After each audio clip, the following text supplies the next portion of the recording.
என்பது மிக முக்கிய காரணம். தமிழகத்திற்கு கூட 100 நாள் வேலைவாய்ப்பு திட்டத்தில் எங்களுக்கு மத்திய அரசாங்கத்தினுடைய பணம் வரலன்னு தொடர்ச்சியா அவங்க குற்றச்சாட்டு வைக்கிறாங்க.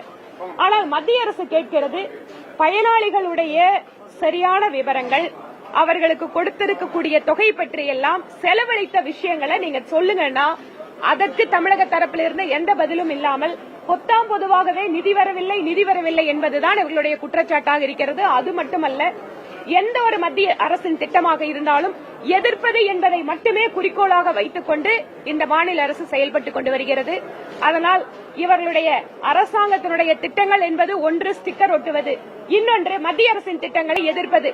இந்த 2 வழிகளில் தான் இந்த மாநில அரசு கடந்த தங்களுடைய ஆட்சி காலம் முழுவதும் செலவிட்டுக் கொண்டிருக்கிறார்கள். தமிழகம் என்பது ஒரு நன்றாக தொழில் வாய்ப்புகளை பெற்றிருக்கக்கூடிய, கல்வி அறிவு அதிகமாக பெற்றிருக்கக்கூடிய ஒரு மாநிலத்தில் நம்முடைய வளர்ச்சி என்பது அது உண்மையான ஒரு இலக்கை நோக்கி அடையாமல் இவர்களுடைய குடும்ப ஆட்சி மற்றும் அமைச்சர்கள் மீதான புகார்கள், ஊழல் புகார்கள், அதற்கு எந்த பதிலும் கிடையாது. இவர்களால் நேர்மையான ஆட்சி இங்க நடத்துறோம்னு சொல்ல முடியல. ஏனென்றால் இருக்கின்ற அமைச்சர்கள் மீதான அத்தனை குற்றச்சாட்டுகள், அமைச்சர்கள் ஜெயிலுக்கு போவதெல்லாம் இவர்களுடைய ஆட்சியில தான் நடக்குது. அது பற்றி எந்த விதமான விளக்கமும் அரசாங்கத்தின் தரப்பிலிருந்து வரவில்லை.